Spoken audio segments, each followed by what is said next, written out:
پر ہم سوچتے ہیں اور کوئی ہماری توجہ بھی اس طرف کرے تو غصہ آ جاتا ہے, اور وہ یہ کہ ہم اپنا دل صاف نہیں کرتے,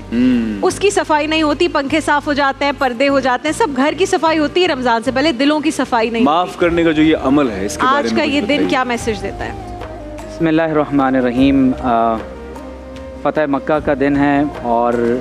فتح مکہ کی امپورٹنس اور آپ صلی اللہ علیہ وسلم کی ٹاورنگ پرسنالٹی کا جو خوبصورت جو شیڈ ہے جو فتح مکہ کے دن نظر آ رہا ہے,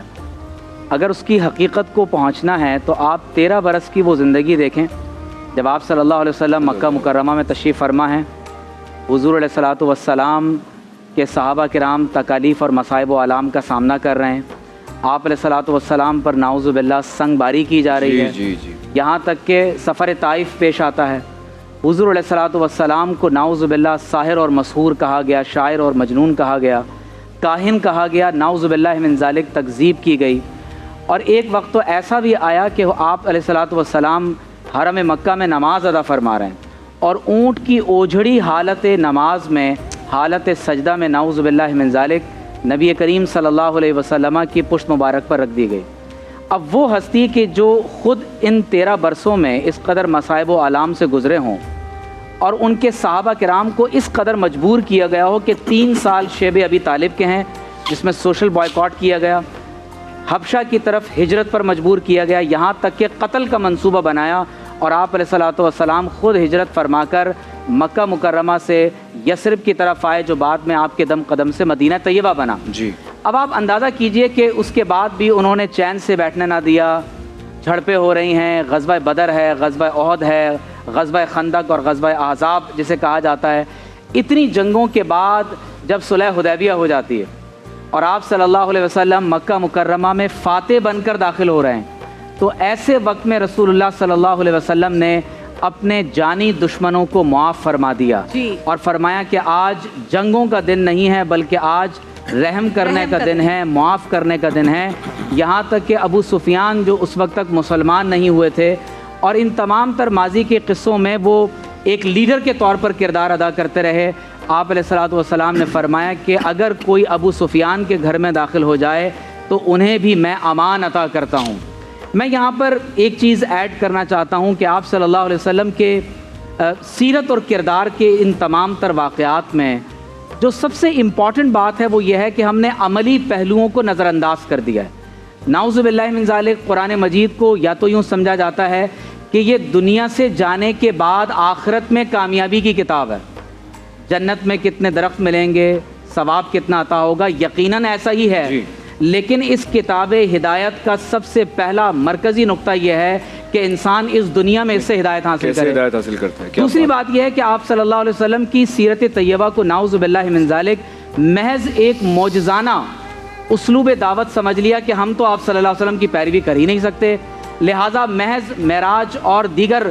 جو ہمارے ہاں معجزانہ واقعات ہیں صرف ان کا ذکر ہوتا ہے, اور اگر عملی پہلوؤں کو ذکر ہو تو ہم زیادہ ان پر توجہ نہیں دیتے. قرآن مجید میں آپ صلی اللہ علیہ وسلم کی ایک صفت بیان کی گئی ہے کہ فَبِمَا رَحْمَةٍ مِّنَ اللَّهِ لِنْتَ لَهُمْ, کہ یا رسول اللہ صلی اللہ علیہ وسلم آپ اللہ تعالیٰ کی رحمت کی وجہ سے ان لوگوں پر نرم ہو گئے, مزاج کی نرمی. وَلَوْ كُنْتَ فَظًّا غَلِيظَ الْقَلْبِ لَانفَضُّوا مِنْ حَوْلِكَ, اگر آپ صلی اللہ علیہ وسلم دل کے سخت ہوتے, زبان مبارک میں ترشی ہوتی, تو لوگ آپ صلی اللہ علیہ وسلم کے ارد گرد سے دور ہو جاتے. فَاعْفُ عَنْهُمْ, یا رسول اللہ صلی اللہ علیہ وسلم آپ انہیں معاف فرما دیں. اگر کوئی شخص نعوذ باللہ من ذالک تلوار اٹھا کر آپ صلی اللہ علیہ وسلم کو شہید کرنے کا ارادہ کرتا ہے اور پوچھتا ہے کہ بتاؤ تمہیں مجھ سے کون بچائے گا, تو بڑا مشہور واقعہ ہے کہ آپ علیہ السلام نے فرمایا اللہ,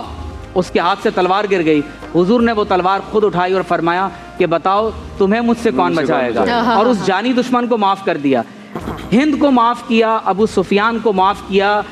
اور یہاں تک کہ وحشی کو معاف کیا جو بعد میں رضی اللہ تعالی عنہ کا لقب پا رہے ہیں. تو یہ آپ صلی اللہ علیہ وسلم کے مزاج کی نرمی اور اللہ تعالیٰ کی طرف سے عفو درگزر کا وہ عظیم ترین پہلو ہے کہ اپنے چچا حضرت حمزہ رضی اللہ تعالیٰ عنہ کے قاتلوں کو معاف کر رہے ہیں. میں اس سوال کے جواب کو یہاں کنکلوڈ کرنا چاہوں گا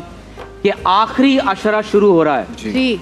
اور یہ وہ لمحات ہیں کہ جن میں لوگ اعتکاف کی تیاری کر رہے ہیں, اور رمضان کے گزشتہ 20 دنوں میں جو کمی کوتاہی غلطی ہم سے ہو گئی,